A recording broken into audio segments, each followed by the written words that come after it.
and welcome to another episode of the Nintendo Dads Podcast. My name is Zach Erickson, and tonight is Wednesday, April the, what is it, the 15th?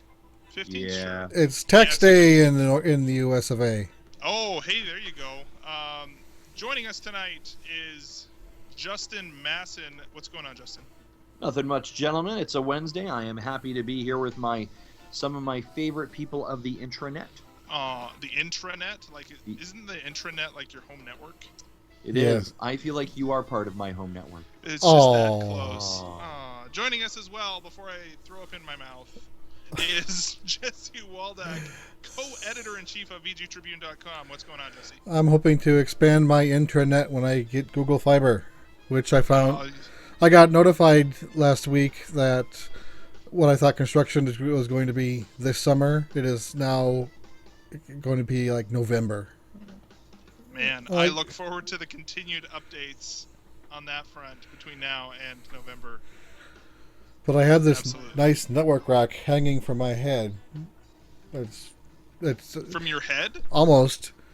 Okay. Well, what a beautiful rack it is. What? Joining us. And so it's just us tonight, guys. Nobody else is joining us. But we definitely are excited to talk about some news. And let's start off right away with the news.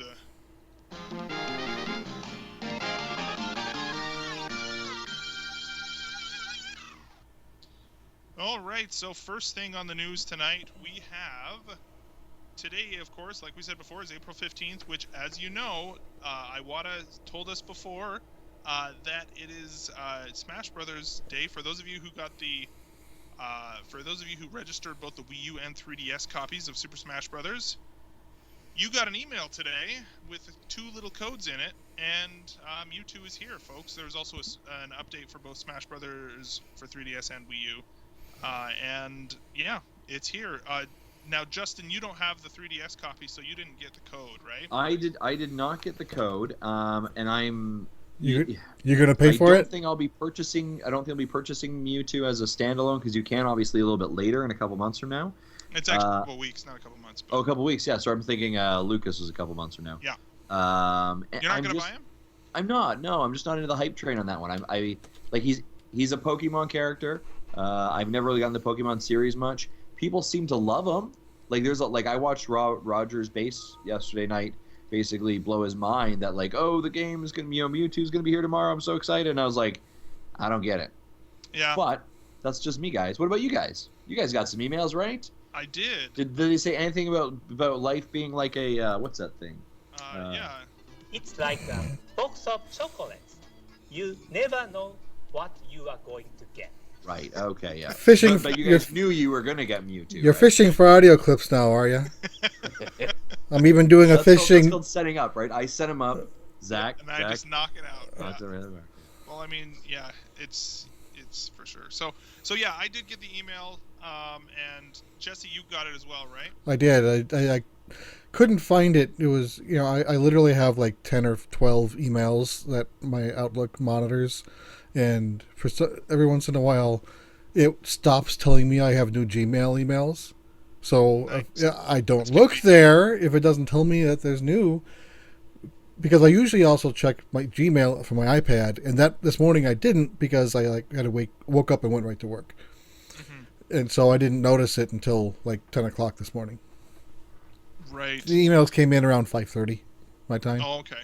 Yeah, so I got it. I actually, now again, I know we've talked at length about the weirdness of the eShop, but let's just go through a little bit of a process. Now, you would think if they have the 3DS game and the Wii U game, that redeeming the code would be the same on both, right? But again, Of course not. Of course not. That'd be way too easy. And So- they told us this from the start. They told us it was going to be two separate codes. Well, I knew that it was going to be two separate codes, but the actual process of redeeming those codes is different on each system. So if you go to if you have a 3DS code, which I did first, like I made sure to do that before I left the house this morning. I made sure to get the Mewtwo code on my 3DS just in case, on a break or something at work I could try it out. And in that one, you go into like the DLC part, the new DLC part of the game, and launch it up, and there's a button within the game that allows you that says put in your code, and you put in your code, and it downloads the like, it literally was like 2 blocks, I think, and then downloads that little thing that says yes, you can now use the character, and it unlocked it. The Wii U, you launch the game, and when you try and go to like the in-game version, and this is nothing new for anybody who's ever tried to download DLC for any game on Wii U.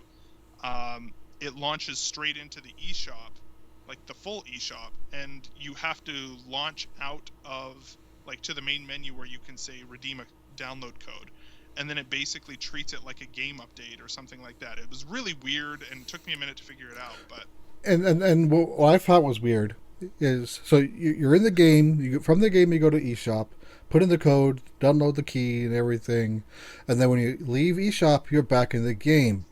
And you've got to quit the game, and then you got to quit the game and then come back in to install it. Yeah. It's like messed up. Yeah, so it's basically treating it like a separate software update, which is super weird. Whatever. The sooner the DNA can come in and fix all this business, the better. But yeah, having said all that, I mean, we're done. I've got it all downloaded and figured out. And honestly, I think that some people, because Mewtwo was in Smash Brothers Melee for the GameCube, and some people were thinking, oh well, this is the perfect opportunity for them to create a whole new moveset or to update it and make it more awesome, because some of his moves are a little bit weird. From what I can tell, it's fairly similar to the Melee. Like a lot of his moves are almost exactly the same, which I guess is kind of what you want, right? Like you want it to feel the same as before. It's less work for them to make a new character. But it was fun. It's pretty cool to have him in the game. But very quickly it was like, oh yeah, this is still Smash Brothers. Okay, I wish I had a big party of people to hang out with to do this. But anyway, yeah. How about you, Jesse? Did you give it a shot at all? No. No. No. Yeah. That's kind of the thing, right? My son did. He was on. I gave him the code for the 3DS and let him handle it because the game is installed on his 3DS, and I know he was on Skype with one of his friends playing together on the Wii U Cool. when he got home from school. So he got a little bit of play on it. But yeah, I'm probably not even going to try it. That game, I don't understand that game at all. Yeah, it was pretty. I don't know. It's pretty fun, but it's just another character. I'm not super. I almost wonder like the sort of excitement that you see from a new Mario Kart DLC pack versus this Smash Brothers pack. I feel like it's not as exciting, frankly. Like maybe it's just me, and because I didn't pay for it and it's not all here at once. Like if it's just one fighter and that's it, it feels like that's kind of $5 for this is kind of expensive, or $4 if it's only for one. But really, $5 for one fighter is kind of much considering that's all you're getting. Yeah. Whereas $8, was it 8? Yeah. $8 for the Mario Kart 8 DLC. Holy crap, you're getting a lot of stuff. Actually, no, it was less than that. It was like 7. Yeah, if you bought the pack, it was like $12 or something, right? Yeah, so it's it feels expensive. I think the problem with this, and Zach, I agree with you, right? Like, what we're seeing cosmetically, like on the front piece of this update, because this is version 1.0.6 is the update on this. Now, there's a lot of cosmetic things in the background that aren't as sexy or as cool as new levels or new cars, but we do have to remember that this allows you to purchase a DLC right from the eShop now. So there's an entire set of costumes that can now be purchased for your Mii fighters. I mean, it's not super great. There's like the Majora's Mask and the Mega Man X stuff, so that's available to purchase. There's a lot of background administrative things that were updated. So users are going to be able to post photos, replay data, Mii fighter data, and custom stages to official servers and share those around the world, which is kind of cool. And I'm pulling this information right off of a great report from my Nintendo News.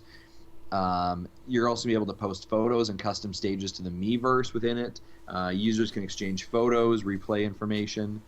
This stuff was all, by the way, wow, I just spiked there. All of this functionality for the 3DS update that enabled Amiibo support. Yeah. All of this stuff was also included back in February during that update on the Wii or on the 3DS. So this has been on the 3DS version for a couple of months now. We So al- Wii U we- version just catching up.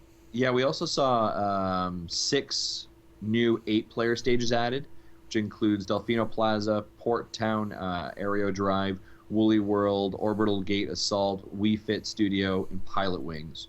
And they also made some adjustments to apparently the balance as well, to some players in certain Apparently areas. Diddy got a pretty decent nerf, which is not surprising considering he was there. At least some of the high-end people were saying he was a little overpowered. So I don't know. So, I mean, I kind of agree with you, Zach. Like, this isn't like there isn't as much hype around this, because I think the reason that like this feels like a maintenance. This doesn't feel like an addition. Mm-hmm. And I think that's the difference when we talk about the Mario Kart 8 DLC in a couple moments. That's an addition. Like, you are getting a lot of new content that you can visually see, you can understand, and that actually does change the depth of the game. A lot of these things are what I would call like, I can now post pictures to the Miiverse, or I can save replay data. Like, is that fundamentally changing your experience of the game? Is it giving the game more longevity? Probably not. It's just a nice little bell or whistle added to it. Whereas when you talk about the DLC package, you are adding another 25% to a game. Yeah. Right? That And wasn't that's there. the thing. Like, I feel like if they were to have all of this stuff and say, like for DLC pack 1, you've got Mewtwo, you've got all of the, like, I feel like really you couldn't, for $5, or I would even be willing to pay like 6 or 7 if all of those Mii costumes came included, right? Where it was just like, you're not just paying for just for the character by itself. I think that breaking it down a la carte like that is kind of not very good. Like, it's almost anti. Well, they do that have sort a of strategy that they, they have, right? they do have a bundle price, so you can get them all at Yeah. once. Yeah, but that's like $10. Who's gonna pay $750 for all the Wii U characters kit Right. costumes. Right. So $750 for one platform. So $750 to have all of those costumes. Is that really worth it? I How feel many like how many costumes are there? And the costumes, like, I think 7, maybe something like that. Because isn't the cost of one costume for one system 75 cents? So Something like that. so I guess I just don't like the sort of doesn't sound like you're saving. Microtransaction. You're not saving anything by buying the bundle. I That's don't think. exactly it. It feels like microtransactions. It feels like if you're gonna do this, like, whereas Hyrule Warriors and Mario Kart 8 have both done this DLC thing really, really well, and this first wave of Smash Bros. DLC, I'm not a fan of the way that they're rolling. I love the content that they're bringing. I just don't like the DLC structure. Yeah, it seems so weird. Like, it feels, when you again comparatively look at Mario Kart 8 to this, it feels like two very different companies in their approach to DLC. Yeah. Right? It feels like, I think we saw Mario Kart 8 DLC, and we saw the initial offering back in August, late August of 2014 when they announced it. We were all like, this is incredible. Like, seriously, of course I'm going to buy both packages. Right? And we all talked about it, and we all kind of said, like, you know what? This kind of feels like Nintendo has kind of gotten their understanding of, like, what DLC is. Mm-hmm. And I feel like they're going to be a champion in this. And they've made some great, Hyrule Warrior was a great example, Mario Kart 8, and then they do this, and you're like, oh, okay, maybe they don't. Yeah. Well, like, this I'm looking this at the feels like website. something these transactions feel like something I would find in the iOS store on a game. Yeah. Whereas the Mario Kart, like, if you're a fan of Mario Kart 8 or if you're a fan of Hyrule Warriors, those DLC packs are a no-brainer. They are a good value. Whereas this, looking at it for a single system in American dollars, it's $6 for one system for those Mii Fighter costumes. And you've got the Smash Bros shirt, Link costume, Majora's Mask, you've got X, you've got Proto Man, Dunban, Cat, and Monkey Suit. And so, honestly, the only thing there, I'm like, the Monkey Suit. And that's about it, honestly. But I don't know. Anyway, hopefully moving forward, we can actually, let's talk just for a brief second. There were some rumors that came out today. Somebody, now, take this with a grain of salt, folks, because there's no way to really sort of confirm whether or not this is true. But somebody apparently said that they broke apart they were looking through the update code and found files in Smash Brothers 3DS that referred to Roy, aka from Fire Emblem, who was in Smash Brothers Melee, as well as Ryu from Street Fighter 2 as potential characters. There was some files there that were named in such a way that this particular person on Reddit feels like that is a possibility. We've been duped too many times in recent history for me to believe this at all. But I don't know. What do you guys think? Do you think that those are good? That those are A, good options, or B, or is that something that would be, likely? I wouldn't hold I my think- breath. Yeah, go ahead. Yeah, go ahead, Jesse. Sorry. Yeah, I wouldn't hold my breath. I don't. It's one of those I'll see it when I believe it things at this point. I feel like Roy from Fire Emblem could be the more likely of the two than necessarily the Street Fighter part of it. Mm-hmm. Just because, I mean, that's Nintendo has a strong relationship, obviously, with the team from Fire Emblem, so that makes more sense, right? And we're seeing they had obviously Mega Man, and so they're definitely open to those ideas. And but I just feel like Street Fighters might be a little bit outside that realm of. Like, I feel like you're like, oh, and it says Banjo-Kazooie in there as well. Like, I feel like that's kind of the same likelihood. I don't believe anything anymore. Like we were talking about with Alex, like my innocence has been lost, as far as believing these sorts of rumors. Although having said that, Ryu, again, like you just said, Justin, Capcom, we have Mega Man in the game because of Capcom. And Capcom also owns Street Fighter. Like, that's a Street Fighter or a Capcom property, so it's not completely outside the realm of possibility either. So I think it would be a really interesting match, although it would be really weird for me to play as Ryu in a game where down forward punch is not the Right. Hadouken, right? That would be super weird for me. So, like, I don't know how they would do that. It would definitely feel really bizarre, but I don't know if they were to do it. That'd be really cool. I don't know. Anyways, moving on, we've got Mario Kart 8 DLC. We've got basically all of the information on it, right? Yeah, Nintendo Japan dropped this late last night. I want to think it was about 9 o'clock Mountain Standard Time, 11 o'clock Eastern Standard Time. They started the rollout there, and actually even Nintendo of America didn't officially release the video on their YouTube channel till about 1 o'clock today Mountain Standard Time. So they were a little bit behind on it. What we did find out, the question was, what's going on? What's in the package? So here's what we can now confirm for sure. There are 3 characters, Villager, Isabelle, and Dry Bowser, which we were aware of before. There are 4 vehicles. The 4 vehicles are the Bone Rattler, which is a bike. It's like it's like a tricycle. It's cool. Yeah, and it definitely it looks pretty boss. Yeah. City Tripper, which is a bike also. The Streetly, which is a cart, and the P-Wing. It's a Streetle. Streetle? Okay. Streetle is the beetle that we saw in the trailer. Oh, yeah. Wooden beetle. And the other one that you said before, what was it? The City... City Tripper. City Tripper, that's the little scooter. And the other one is the P-Wing, which is a cart. It's a really cool looking...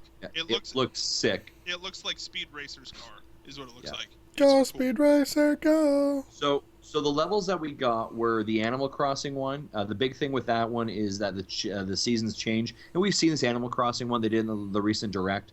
Seasons change: spring, summer, autumn, winter each time you race, which is kind of cool. The other one we got, which was an unknown, was Big Blue, which is a remastered version of Big Blue from the F-Zero series. So I'm gonna pause right there. We move to 200 cc's. We go into an F-Zero track. This may be the closest we're getting to an F-Zero game in a while, but it's pretty cool. And now we've got 2, right? We've got the one Yep. from last time too. So we've got Yep. Mute City and Big Blue. Yep. Super cool. And I don't know if you've watched the videos of all of these, but man, that stage in particular is looking pretty awesome. Looks sick. Looks very cool. Sick. The next level we've got in that series as well is the Super Bell Subway, which is navigating through like an underground subway, and there's trains and all this kind of stuff.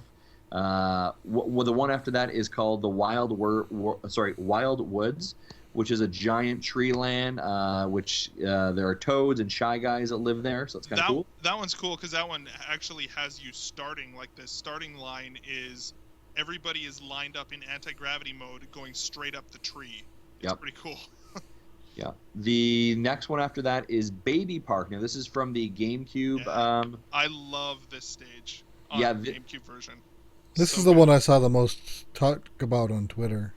Yeah, it's just the crazy thing. If you're not familiar with this stage, the reason that people either love or hate this stage is because it's just a loop. That's all it is, and it's 7 laps.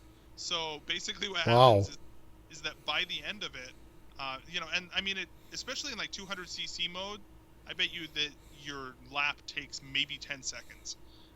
And so basically, what happens is that you're constantly picking up like banana peels or green shells or stuff like that and dropping them on the track. So by like the 6th or 7th lap, it is a madhouse in there, and just getting to the finish line is an achievement, without crashing or whatever. So I'm really looking forward to that one. The one they have after that is Cheese Land, which is a GBA, and it's basically Super Mario full circuit full of cheese-themed obstacles and a very hungry chain chomp that chases you. So that's interesting. The next one is Koopa City, which is from the 3DS. I think they call that one in the 3DS version. I think it's called like Neo Bowser City or something. Yeah. Like that. Something like that. Yeah, and actually the description here is drive through the pouring rain at night in a city controlled by Bowser and decked out in dazzling neon lights. Mm-hmm. So, yeah. And the final one, which I saw a lot of videos of, and it looked really, really nice, is Ribbon Road. That's a GBA, and they took this course in the GBA, and other than basically the title, they remastered the entire thing. Oh, it's crazy. And it looks like a kid's playroom.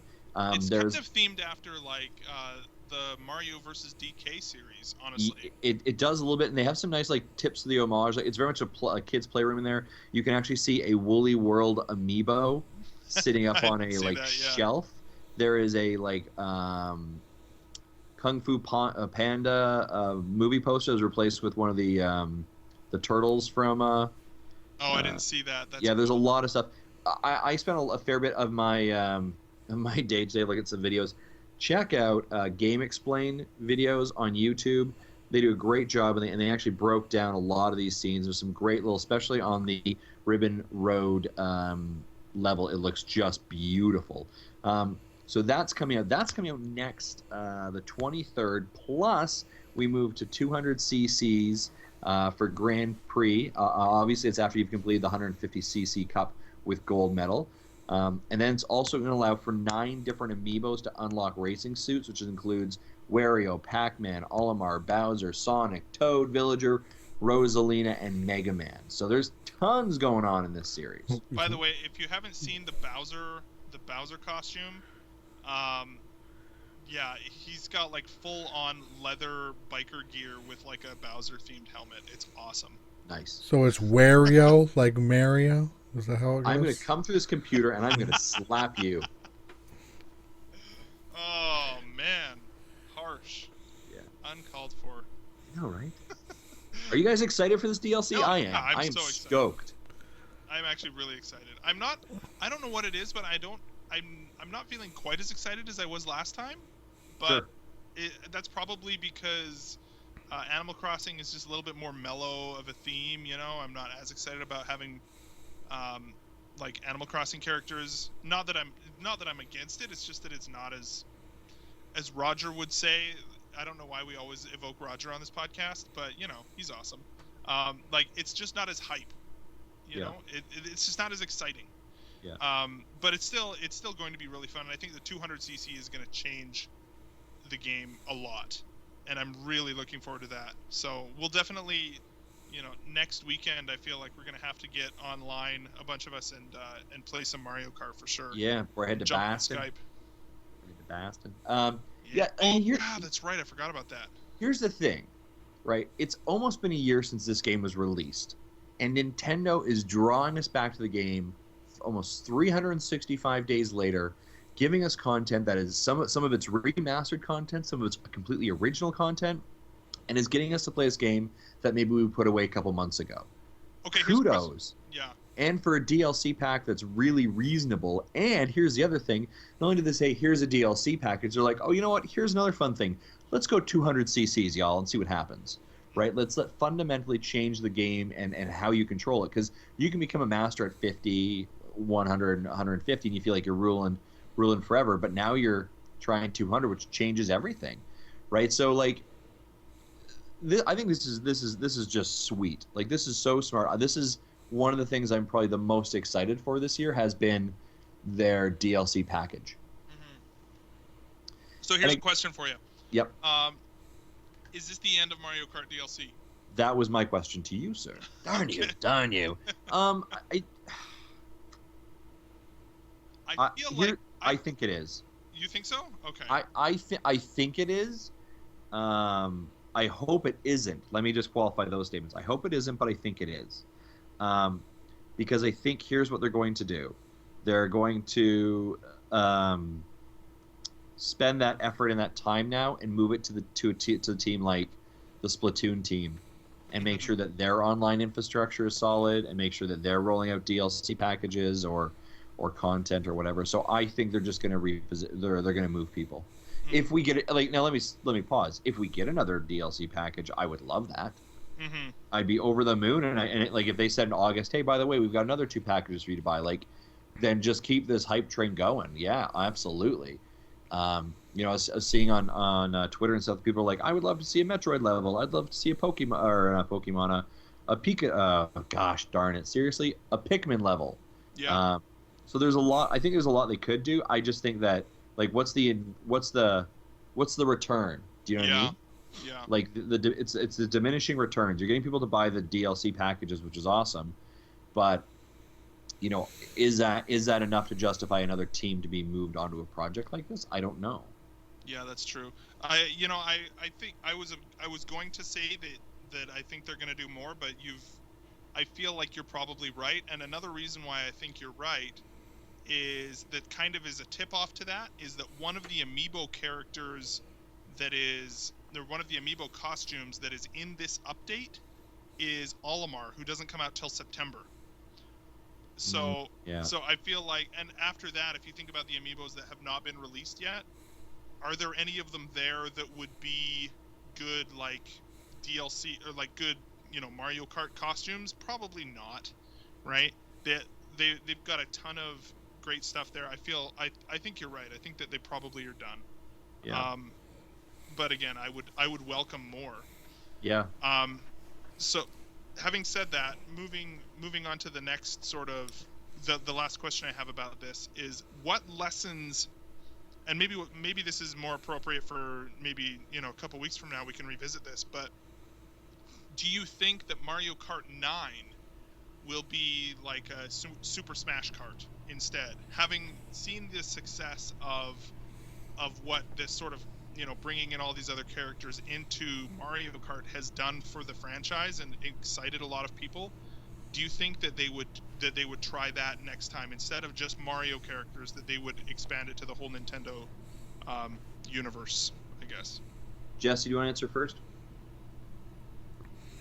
I really don't know. I don't have any opinion on this one. Yeah. My opinion is I think just knowing how conservative Nintendo is as a company, I think that Smash is the game that allows them the opportunity to lean into those other IPs and try and bring other games and see the reaction. So I think they'll do that there. I don't think they'll do that at Mario Kart because they're going to keep one that's kind of pure Nintendo and one they can kind of play with. Yeah. I don't think they put both their chips on one color, so to say, if you know what I'm saying. Yeah. So I think that's the approach. I think that Mario Kart 9 will very much take this approach as well, where there's going to be DLC packages that you purchase later, and so I think they've struck gold with this formula, and I think that they'll continue to do it. But yeah, The only thing that I would maybe stretch that idea to, Zach, is bringing in more Nintendo IPs into that universe, as opposed to third parties like a Mega Man or a Sonic. I think leaning into ideas like bringing in Metroid might not be a horrible idea, and other IPs that they can just kind of pull in. I think that's maybe more the approach that they might want to take on, as opposed to pulling in other third-party IPs. Okay, so you can see maybe there, but not. You can see maybe bringing in their own non-Mario IPs, but not necessarily third-party stuff. That makes sense. Yep. Cool. Right on. Speaking of bringing other franchises into your game, Segue. how's that for a segue? Oh, sweet. There's a game that is that's coming out. I don't even know when this game's coming out. Honestly, I should look that I'll up. look it up for you. How's that sound? That sounds awesome. There's a game called Runbow that's coming out. I believe it's sometime this summer. All about. It's called Runbow, and it's basically it's kind of like a party game.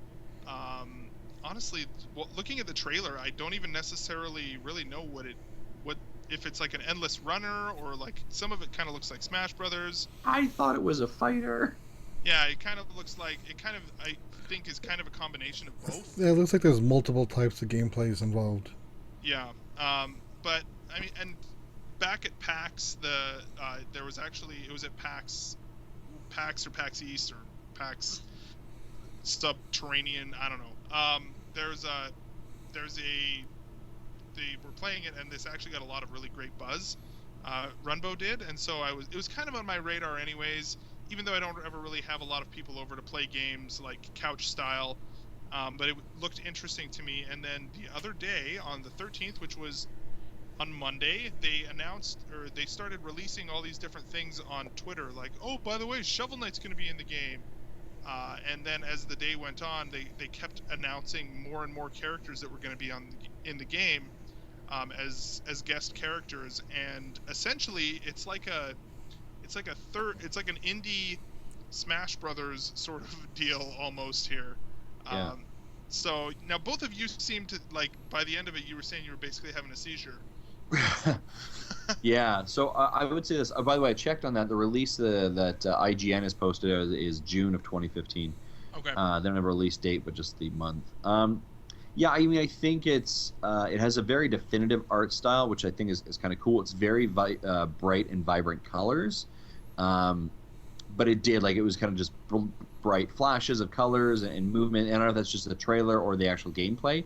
But by the end of it, like, my eyes hurt. Like, I was like, I kind of feel like I just had a stroke, maybe. I'm not 100% sure. Yeah, so I mean, it looks interesting. I am a little bit, to your point, Zach, I'm a little bit confused in exactly what it is. Yeah. Whether it's an endless sort of runner or a fighter or something. The only real thing that I'm gaining from this trailer here is the idea that different platforms are different colors, and as the background of the stage disappears, then that particular platform will disappear as well. So if you've got like a pink platform, but it's a yellow background, if you're standing on a pink platform, when the background turns pink, then your platform disappears. So you've got to jump around and manage that sort of thing.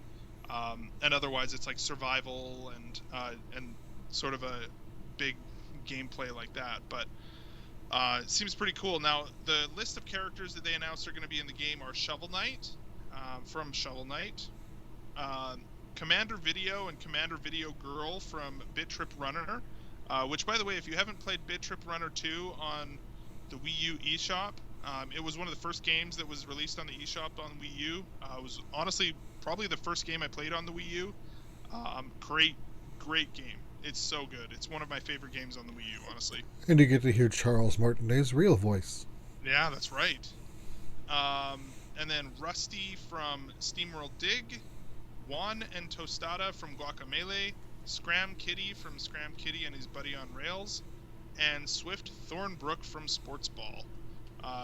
So those are all characters that are now going to be in this game, and I'm definitely a lot more interested in it now. I've got my eye on it, I guess you could say, and I think it's great. I love the when the indies. I love this sort of to watch the indie scene and to see all of these little studios come together and work together and basically say, hey, you know what? We're probably not going to be in Smash Bros, but it sure would be cool to have all of our characters together. And so they, to allow, I guess the company is 13 AM Studios, or something like that. To have them be able to put all these characters in one game is pretty cool. So I'm looking forward to it. Finally, any other thoughts on that, guys? Yeah, my final thoughts is I think by seeing Yacht Club go in there with Shovel Knight and the team from Image and Forum with Rusty and SteamWorld Dig and even the Guacamelee guys, this is a great example of how I think when we talk about the whole Smash ballot of hey, would another company be willing to put their characters in a game and the IP and I think that sometimes I think with Nintendo you always assume there's some kind of legal like IP ownership problems and it's going to be difficult. But I think this is a very clear demonstration from these indie guys of like, no, seriously, you want Shovel Knight to be in your game? Just let us know. Just let us know, and we'll bring over the code, and we'll let you do what you want with it, right? And I think this is a very, we were talking about this in the pre-show. I view this as a very different approach from Nintendo, right? Nintendo is very traditional. Of, this is our IP. You will do with it as we say. And we don't want to tarnish our IP in any kind of way. Whereas, for example, Yacht Club Games, and I'm not saying that their brand is being tarnished or their IP is being tarnished. They're saying we love the fact that people want to play our IPs and is passionate about Shovel Knight, that we want to put it on any platform we can get it on and even customize in certain ways so that people can have that accessibility. This game really wasn't on my docket or on my kind of radar to pick up until I saw the support that the other indie characters had in there. I'd love to play as the guys from Guacamelee in this game, or as Shovel Knight. Like, I think it's cool. The game might give me a stroke, but I think this looks really cool. Nice. Right on. Again, if any game designers are looking for our quotes that you can put on your boxes or on your... Put that on the box quote. I may get a stroke, but I still want to play this game. Do they have box quotes on digitally distributed games? They should. They should have digital statements. that box quote is so good. How about we'll invent a new thing, a splash screen quote. Yeah, there you go. Makes sense to me, man. Like, how could you not after a statement like that? Right on. Moving on to our final piece of news here. The new Nintendo 3DS XL, or if people overseas, then the new Nintendo 3DS, has been confirmed that it will support Unity, which is, for those of you who do not know, is a video game development, cross-platform game engine that is used to develop video games for PC, consoles, mobile devices, and websites. It was originally, this is straight off Wikipedia, folks, first announced only for Mac OS at Worldwide Developers Conference in 2005 and has since been extended to more than 15 platforms. And so it is also, it is now the default software development kit for the Wii U. So there you go, another sort of sign that the Wii U and 3DS are beginning to merge further in an effort that Nintendo is, obviously trying to make it easier for developers to create games on both platforms. So, pretty exciting. What do you think, Jesse? You're a developer type, right? You know how the bits and bots work. A little bit, except for this is a completely different monster than what I'm used to. But yeah, and if I remember right, Unity is one of the many platforms that announced that you can download the kit for free. I think now yeah, I believe so. It used to cost a flat amount plus a percentage of your receipts once you release a game. And now it's I think it's a free platform for developers, so anyone can download it and play with it. And if things never work out, fine. The developer's not out any money, just their time. But if they get something that gets pushed and released, then they still have to pay the percentage per their revenue. But it's sure makes getting started a lot easier. Yeah, it says, this is what it says on Wikipedia as well. It says Unity Pro is available for a fee, and Unity Personal has no fee. It is available for any use to individuals or companies with less than $100,000 of annual gross revenue. On March 3rd, 2015, with the release of Unity 5.0, Unity Technologies made the complete engine available for free, including all features, less source code and support. So basically, yeah, just like you said, it's available for pretty much anybody to use, which means it will be a lot easier for indie developers to publish on the platform. If they're developing games in Unity. Just as an idea, for some games that have been developed on Unity recently, we're looking at Monument Valley, which was a great iOS game from last year, was there. Plague Inc. was. Hearthstone. Now, these are games that are developed in Unity, not necessarily that they're guaranteed to come to 3DS. But Hearthstone Heroes of Warcraft was developed in Unity. Some other ones here. Max and the Magic Marker. Thomas Was Alone, which was, again, another great indie game. Lots of them. The Slender Games, The World Ends With You Solo Remix, which is the iOS port. We talked about that in the pre-show, but basically the long and short of it is that there's going to be more potential for games to be brought to the new 3DS. That doesn't necessarily mean it absolutely doesn't mean that we are going to get any Unity games on the regular 3DS.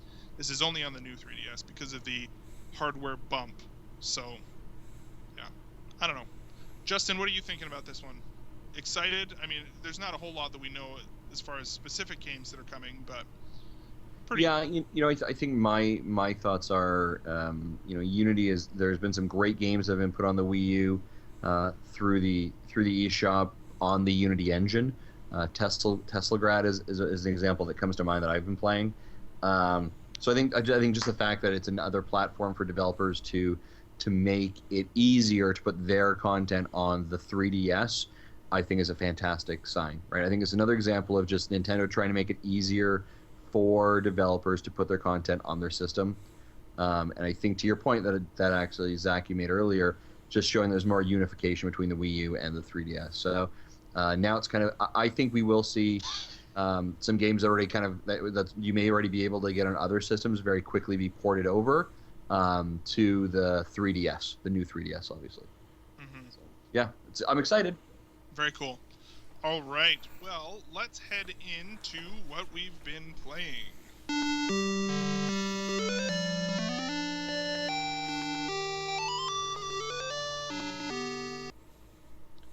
All right. So, Justin, what have you been playing this week? So this week I have picked up Box Boy to play, and that's on the new 3DS. We're gonna have a review at the end of the show from friend of the show, Brett Babin, who gave us about a 3 or 4 minute review. So I'm not gonna talk a whole lot about it, but it's a great game on the eShop. $4.99. It's 3DS. There's no 3D in it, by the way, just to let people know. I know that, Zach, that's a stickler for you. It's black and white. It has a black and white feel to it. It's from the developers of HAL Laboratory, which, as I recall, is the same ones who did Kirby. And it's just a nice puzzle adventure. It's a puzzle platformer. It's very simple. You are a box, and you have to get to the end of the level. And collect this crown in the level somewhere. And to be able to do this, you need to navigate certain challenges. Like there's a hole, so you need to create a box and put the box in the hole to walk over it. And obviously, it gets more and more complicated. So the puzzle part of it is you can take boxes out of yourself to a certain depth. So you have maybe up to 4 boxes. Now, how do you manipulate these 4 boxes to either get across the hole or to open the switch and to walk up and grab the crown? So it's very cool mechanics, very simple, very easy game. I think it's great. I really enjoy it. I don't want to steal too much of Brett's thunder because he does a great job of reviewing as well. So check it out on the eShop. $4.99 Box Boy 3DS. And they did play this game, actually, by the way, in the recent Direct. They spent about a couple minutes playing it as well. So check it out there. Right on. Awesome. How about you, Jesse? What have you been playing this week? I haven't been playing much. I've been playing more Netflix than anything else. We talked about that on Sunday night with watching Daredevil. But one thing I did manage to do was I picked up WarioWare Touched. Oh, for the Wii U? Or For- I guess the DS Virtual Console? Yes, DS Virtual Console on Wii U. And, I played it, I streamed it on my channel. Though, for some reason, my 90-minute playthrough only had a 55-minute recording. And the stream died somewhere after that. Nice. But I remember I bought, that was one of the first games I bought when I first got my DS. And I remember liking it. I remember putting a lot of time into it. But in my little 90-minute playthrough, I unlocked almost everything. So it's I think it was just, I'm not sure what was difference between then and now.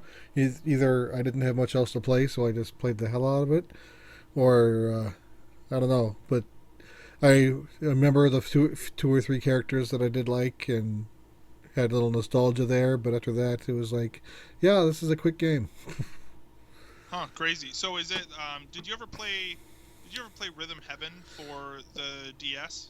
No, I didn't. I tried playing the Wii version and really couldn't get into it. Okay. Yeah, no, the DS version of Rhythm Heaven, I feel like it's a similar sort of thing where you, and I've played a WarioWare game before. So basically you play the game and then it unlocks the next one, and then you play that one and it unlocks the next one. And eventually it just becomes more of a time, like a high score, like a beat your high score sort of deal, right? Than an actual. Yeah, and by the end you unlock these bears as a character, which pretty much gives you a random sampling of every game possible. The first bear gives you 4 lives, like every other game, Oh yeah, that's right. Yeah. and then the second bear is like hardcore mode. You have Cool. 1 life. You mess up Right on. once and it's dead, and you're gone. Yeah. So I don't. That's as far as I got. I remember you unlock the alien guy after that for some reason. I'm thinking that. I don't know if it's true or not. But I got to as far as the white bear. Cool. So Right on. I think if my memory serves me right, I think the best WarioWare game was the second GBA one, the Twisted, Mm-hmm. which I think launched after Touched. Okay. It was a really late DS game. It had its own. Have you played Twisted? No, I haven't. Yeah, it's in the GBA cart. It was an extended length GBA cart that had its Oh, own yeah, accelerometer in it, That's right. and yeah. you play it by twisting it. Something that the gamepad can do easily. Right. So it would be interesting to see if we get that. That would be interesting. That would require a little extra level of emulation on that, though. Hey. A little bit. Yeah. I wonder if Yeah. they'd be able to do that. But I played with some of the modes for how to display a DS game on the Wii U. Mm-hmm. Yeah, initially started off with it gave me I can focus on the bottom screen, and it Oh, gave, that's right. It's like a big screen and then a little screen on Yeah. the TV or. yeah. So the bottom screen filled up about 3/4 of the screen, and then the top screen was a small little window in the other corner. And for most games that worked well, but there was a few games where I had to line things up with the top and bottom screen, so that was kind of awkward. So I eventually changed it to holding the gamepad sideways and having the bottom screen on the bottom and the top screen on the top. And Oh, that's right. Yeah, then they you did can't- line up. And that seemed to work the best for that game because everything, you don't use the D-pad and face buttons at all. Mhm. That's kind of the recommended way of playing it for touch only. Man, the whole DS emulation on Wii U thing just weirds me out. It It's does. just so weird. It's so weird that they even are doing it at all. Yeah, this still confuses me why it's not a 3DS Virtual Console. Yeah. Apparently, it's really hard to. No, it's the Game Boy Advance that's really hard to emulate on the DS or on the 3DS. Apparently, but I don't know. Well, that's pretty cool. I'm excited. I just had a realization that Donkey Kong 64 comes out tomorrow on the Wii U Virtual Console. You're hyped for that, aren't you, Zach? I am, although I made a purchase yesterday that now I'm like, oh, now can I get this or do I not or whatever? I might wait. That game kind of scares me because I heard it was a really awful collectathon. Like literally like 6 different colors of bananas. Yeah, it was, well, basically how it works is that you start out with just being Donkey Kong, and then like you unlock Diddy Kong, and so like Donkey Kong, when you go through the level, you pick up the yellow bananas, but then if you go through as Diddy Kong, he has different abilities, and he picks up the red bananas, and then when you like, he has like a jetpack. So you have to right? play each level 6 times to collect everything. Well, it's 5. Yeah. 5. But I Oh, mean, only 5. the thing is, though, in its defense, it's not you're not playing through the same level. It's like you play as Tiny Kong, and oh look, there's an area over there where, because Tiny Kong can shrink, you are actually going into a different part of the level than you would have if you were Donkey Kong or Diddy Kong or whatever.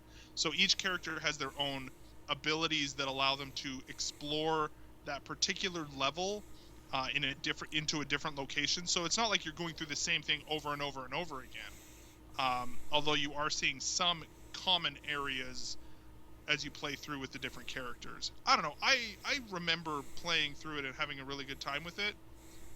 But I don't know how I'll feel about it this time, going through it again. But it's on my radar right now. So I'm kind of excited about it. We'll see. As for me, what I've been playing this week, I played a heck of a lot of watching Daredevil on Netflix over the weekend, and so as a result, didn't play a whole lot of games over the weekend. But I have been continuing to play Persona 4 on my Vita, and continues to be a really bizarre sort of game that I'm enjoying. It never stops being bizarre, and that's why I love it. I just rescued what's her name, the pop star.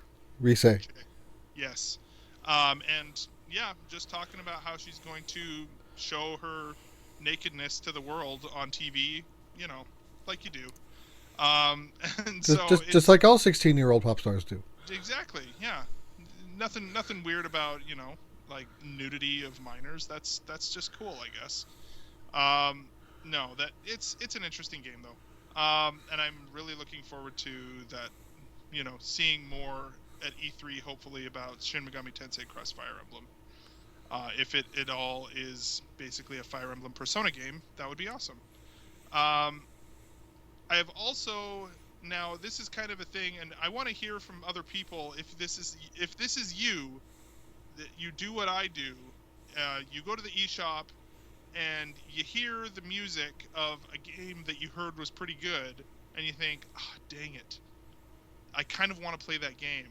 And then suddenly it's downloading on your system before you know.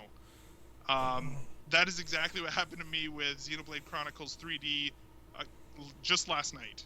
So I have purchased that game, which, by the way, is an enormous download. I actually, for the first time, had to delete something off my card. Yeah, did you see my tweet from last week when I bought it? No. I said, I hope you've upgraded your SD card, because if you still have the base 4 gig card, this game is 3.5 gigs. Yeah, it's 3.5 gigs. It's like 28,800 and some odd blocks. Which actually is about just not that much bigger than what's the game? Resident Evil Revelations. It's not that much bigger than that. Really? Yeah, Resident Evil Revelations I think is 25,000 blocks, which, do the math, I guess. But so yeah, I have said this. I even said this when I was seeing the trailers and things like that. From everything I've heard, this is, I keep hearing, if you love RPGs, you've got to play this game. This is amazing. What are you doing if you love RPGs and haven't played this? And it finally got to me, and I broke down and bought it. But and not only that, but I have a new 3DS, and this is a new 3DS only game, so trying it out. But my one complaint, even during the trailers, was, man, this is an ugly game. Like, it looks like they're trying to make it look good, but it does not look good. Just the character models. And I know that the Wii U wasn't particularly pretty either, but or the Wii version, but man, it like But it's still pushed to the graphics capabilities of that system. yeah, that's true. But there are ways to push the graphics that can still create a pretty good looking game, and Like you do a lot of that through style. I think Monster Hunter also did a good job. At least the opening cinematic I thought was great on the Wii. Monster Hunter, yeah, Monster Hunter I think does it better than this does. Yes. I feel like especially like just looking at Shulk's model and how much time they look at his face, and instead of having hair that is kind of, you know, if you're not going to be able to do really detailed textures or something, you don't make this sort of curtain of hair that is just super blurry and eventually fades into nothingness over his face. What you do is you give it a little bit of stylized, you know, whatever, and you simplify the features of the face in an artistic way that you can present it in a way that does not look really weird, right? Like it looks like the picture was just blurred out. You give it spiky hair and make it look like a Yu-Gi-Oh character. Not even necessarily like Yu-Gi-Oh or whatever, but just, you know, just make it just give it some sort of shape instead of whatever they're doing. Like the eyes as well. Like it would not have been that hard to change the style a little bit or change that sort of visual, so you're not looking at what clearly is it like the texture is not. It's the textures that I have a problem with, is more than anything else in this game, where it's so blurry that it once you kind of get used to it, you know, and you kind of are like, okay, it's fading away. I'm playing this game now. I'm absorbed in the story. I'm not absorbed into the story yet. Maybe that's probably why it's bothering me more. How far are you? I'm still in Colony 9. Like I'm still, I don't know, very, very early. Like I went off and some girl talked with Shulk for a minute and then came back to the lab, and some dude had the sword and was swinging it around, and that's literally as far as I've gotten. So not very far at all. But yeah, still farther than me. Yeah, but it's, I mean, having said that, as far as like the draw distance on it and everything is really great, but it's another one of those. It's another game that also is showing the 3DS's age as far as the resolution of that screen. Moving from playing Persona 4 Golden on the Vita to playing this on the new 3DS XL, man, I miss that Vita screen while I'm playing this game. Yeah. So, because I mean, like that Vita screen is gorgeous. I'm looking up to see what the resolution is on that thing. Yeah, so it's nothing, right? Like there's definitely some jagginess going on in everything, but it's still, from what I can tell, I've done a few battles and stuff like that too, and I actually am kind of surprised at how involved and active the battle system is in this game. And that was something that I wasn't entirely sure what to expect. I'd kind of heard a few things, but I feel like until you play it, you don't really know what that battle system is like. Yeah, it's very MMO-like. Yeah, it's very cool. I really like. Yeah, that's a perfect example or a perfect description of what it is. Which was a big negative to me back when it was on the Wii, because at that time I had just stopped playing EverQuest after playing it for 9 years, and that was like the last thing I wanted. Oh, really? But now I've been playing EverQuest again for almost a year now, so hopefully won't mind this battle system as much as I did the first time I tried it. Mm-hmm. It actually does have a lot of sort of MMO-like systems in it as well, just as far as from what I can tell. I also just barely had like my first sort of heart-to-heart conversation that you can have. Apparently, if you go to a certain location with certain characters, then you'll kind of unlock what they call heart-to-heart moments, where the characters will kind of have this conversation with each other and so on. And that seems like a cool mechanic that I could get into as well, getting into the story. So I don't know. I'm excited about it. I'm going to learn. You know, I'm going to look at it a little bit more and see what it brings. But I think I'm also kind of crazy to be playing both Persona and Xenoblade at the same time. I'm going to have to pick one. Yeah, the Vita screen is approximately 540p, if there was such a thing. It's kind of it's not quite 16:9. It's really close. It's kind of a custom resolution. But just to give you an idea, it's more than standard def, but it's less than 720. And then the 3DS Is 280. yeah. See, so it's nowhere near. And I definitely am looking forward to. That is the one thing. If I could put one No, thing 240. It's basically a quarter of standard def. yeah. So it's 240. If there's one thing that I could say Nintendo needs to fix on their next handheld, if indeed they do another handheld, which I'm sure they will, they need to make a better screen on that thing. Holy cow, we've got to have a good screen on the next Nintendo handheld, because this is it just you can't do it anymore with that particular resolution. It's showing its age way too much. So anyway, yeah. So that's what I've been playing. Let's head over next to. Are we really calling this the Postman now? Look, there's delivery from the Postman.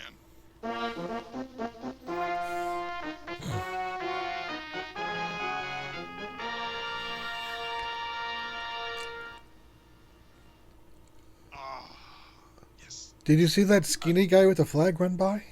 Yeah, I saw. Justin, you still there? Still here, yeah. Okay, cool. So, like we said before, we do have a review of from Brett Babin on Box Boy that we're going to play at the end of the show. So stay tuned for that. What else do we have, Justin, from the community this week? Yeah, so a couple shout outs we want to give. We want to give actually Vinny Bravio a shout out. There was a question asked about actually Xenoblade and whether you should pick it up. And it was actually from our good friend Brett. He was asking questions about it. I hadn't played it. Zach and Jess, you guys hadn't played it yet. But Vinny was able to jump in and handle that question. So thank you, Vinny. We love our community and how they support their fellow community members as well. Also, big shout out. Thank you for. Yeah, I'm sure that was definitely part of what pushed me over the edge to get that. So. So thanks. Zach's bank account. Thanks you. Yeah. His amiibo fund. Yeah, his amiibo fund, exactly. The other kind of congratulations and welcome to the family goes out to Mr. Chris Ross, who apparently on a trip from southern Alberta out into British Columbia binged our podcast. I'm sorry. And by the end of it, came back and bought himself a 3DS. Yay! A 3DS and actually Monster Hunter. So. That is a. He jumped right into Monster Hunter 4 in the 3DS, and Wow. I received a couple texts from him today that he's also bought a bunch of games on the eShop, including Mario Party or Mario 3, as well as Shovel Knight and Legend of Zelda. So we had a chat yesterday. He enjoys his 3DS, so welcome. Could have been worse. He could have picked Persona Q. Yeah, well. He also has a young son who got him a 2DS for Christmas as well. So I think it's a good opportunity for them to do some kind of gaming together. So I think that's we've talked about gaming together with your kids, and I think it's a great example. So welcome, Chris. He's excited for that. A couple other things from the community. Bear with me 1 second here. What else? I got a message from Will Thompson from VGTribune.com, and he. This was a couple of weeks ago that he sent this to me, but dug it out of the archives here. And he said, for the next podcast, if you do amiibo predictions, talk about Star Fox and how if they release a line of amiibos for that game, you could use them to support from those specific characters and have them help you instead of saving them. So what do you guys think about that idea of and we kind of talked about this in the pre-show, this idea that instead of having Peppy and Slippy and Falco as your wingmen, in a particular mission, that they would have a line of amiibos that you would be able to kind of, put them in the pilot seat of their plane, or maybe even have their own plane or whatever, right? Their own fighter within the missions. Would that be something you'd be down with? How do you feel if Star Fox was using amiibo? How do you feel like they'd use it, or what would you do? Ugh. I think this is a challenge, right? Now it's going to be every game. What are they going to do with Amiibo, right? And I don't like that because I don't feel like every game needs Amiibo. I'm almost really scared that the reason they're delaying Zelda is someone's like, we should do Amiibo. It's oh my god, that's a great idea, and they had to stop. If that's the case, I'm gonna slap somebody. Well, you know what though? I mean, you know that the thing with Amiibo. You never know what you are going to get. Well done, sir. Well done. I'm really tired of amiibos. Talking about them, actually, and I mentioned it before. I think last week that all this stuff, all the games needing amiibo, and with me, probably never going to buy another amiibo again, is actually detrimental to me wanting to buy the games that they're associated with. So I wasn't interested in Star Fox anyway. But if Star Fox had amiibo, I would be less interested.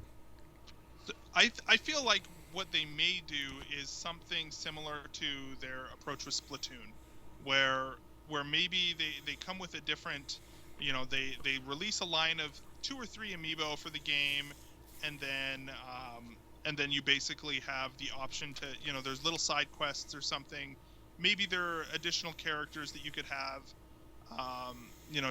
that you could have within your party, and maybe even it would be interesting if you had a whole bunch of them, but just have that sort of unlockable.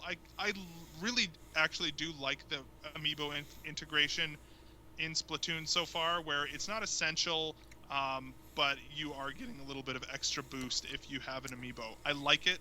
I feel like that may be the model that we see them go to for each new game, is to just have a couple of them. If people want them, then great. If not, then hopefully they're not missing out on too much in the game. I know, Jesse, even for you, like Splatoon is almost going too far, though, right? Yeah, if especially with this game, so with Splatoon, you need the amiibo to get certain specific items that'll help you, that are only available if you have the amiibo. But with amiibo pre-selling out in 3 hours, that's nuts. Yeah, And I feel like too, like with looking at Codename Steam, which is another. Sorry, go ahead. I'll let you finish. My guess is maybe 10% of the people interested in the game is getting one of these figures. Most of them are going to the eBayers, and it's just ridiculous. Things are going out of hand.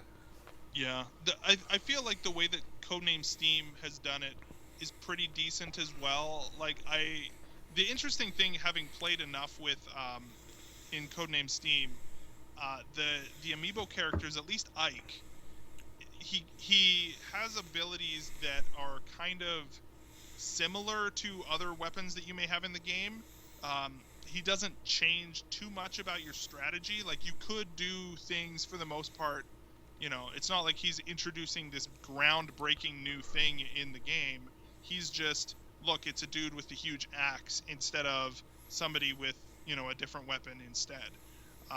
But he doesn't do a lot in the game. I feel like that's better though.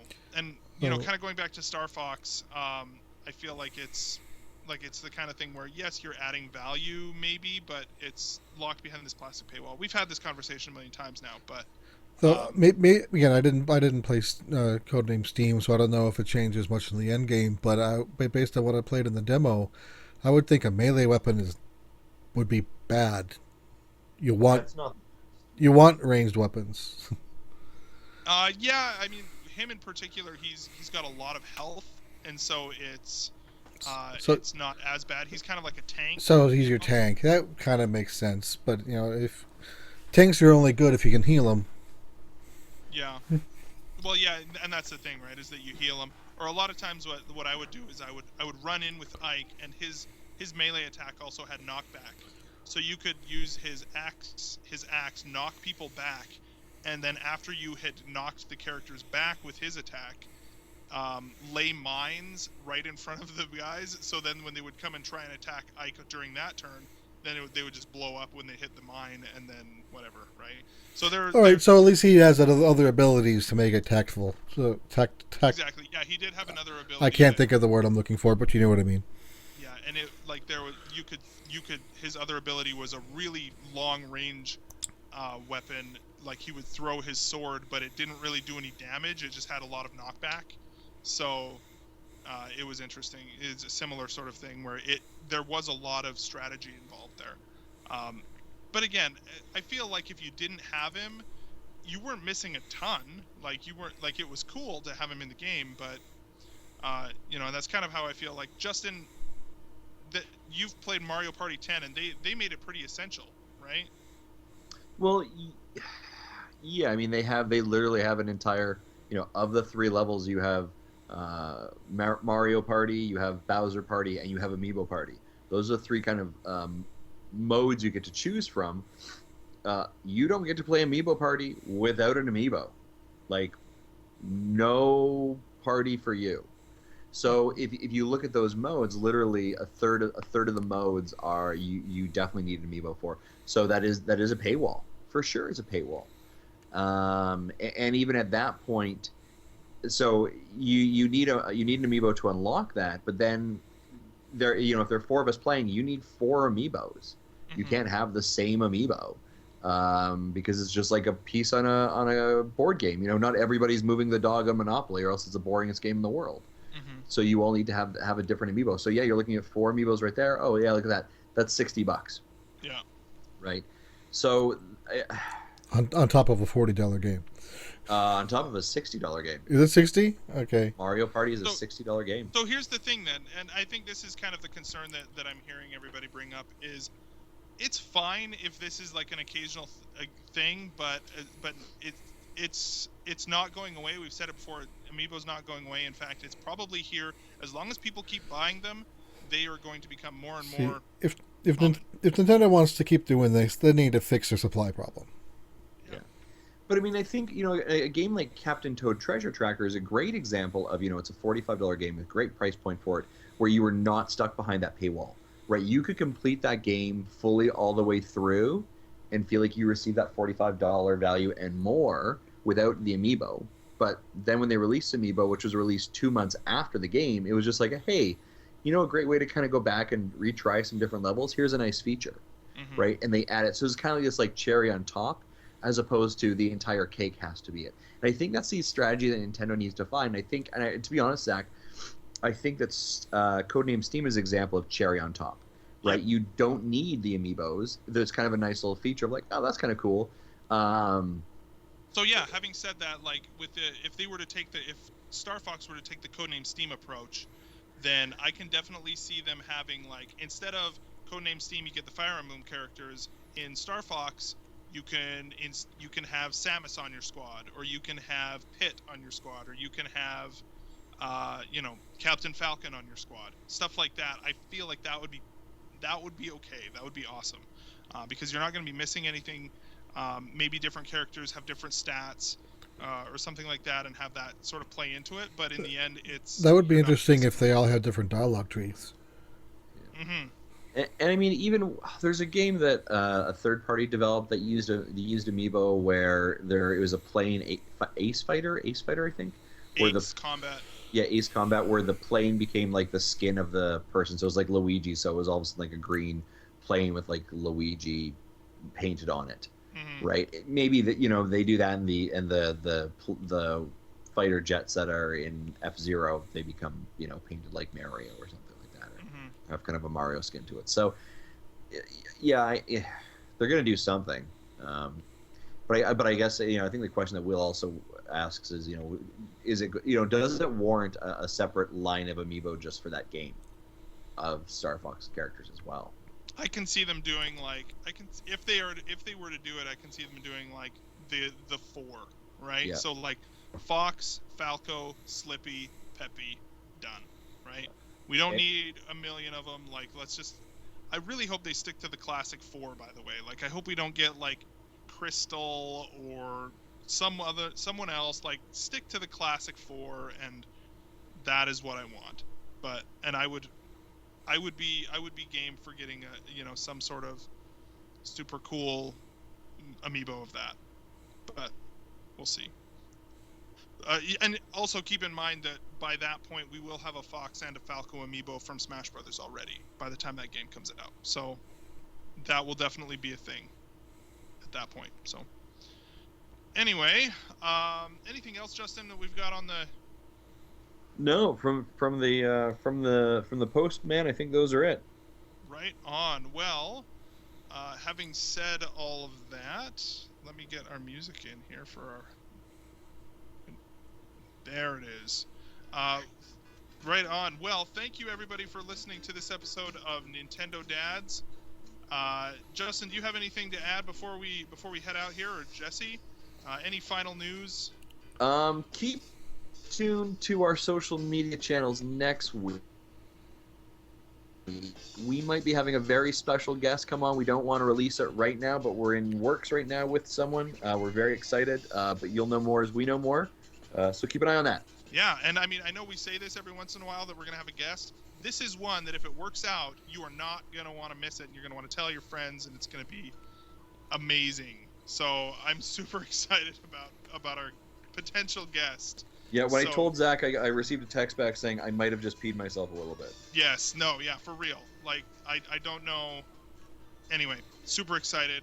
It depends. Stay tuned. Yeah, it all, I mean, he's a very busy man.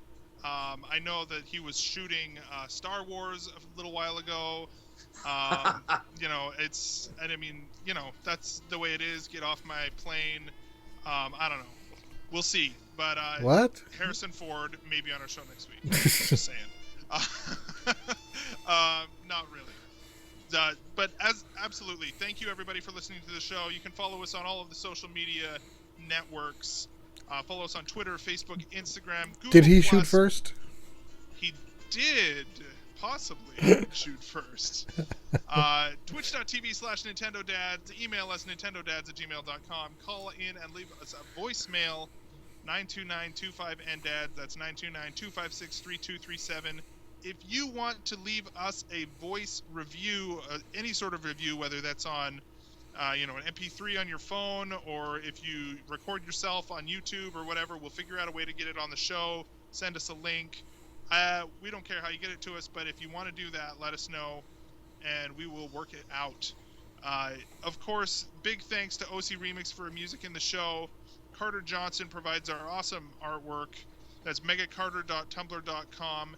And if you missed our After Dark episode that was released on Monday, we reviewed Daredevil, the Netflix series, in our first ever After Dark episode, which is from now on going to be basically released on our separate episodes. But I feel like that's better because that way we can kind of go, a little bit off script and just kind of be a little bit more relaxed and not have a 3-hour episode. Exactly. Yeah, for sure. So I'm super excited about it. Yeah. So for anyone who hasn't listened to it yet and thinking about it, if you're worried about spoilers, we go up to episode 4 pretty open, but then we go spoiler free after that. So at least watch through episode 4 before you listen. Absolutely. And the only reason why that what was that? You guys said Steve from Character Crunch joined you for that episode. That was Dave from Dave. Crunch, but yes. And the only reason why the reason why episode 4 was the cutoff is because that's how far I was at the time we recorded. Yeah, absolutely. Finally, everybody, please go to iTunes and leave us a review there and subscribe and share with your friends. We're available for download on iTunes, Stitcher, and of course at VGTribune.com. Until next week, everybody, go play some games and have fun. See you next week. Bye-bye.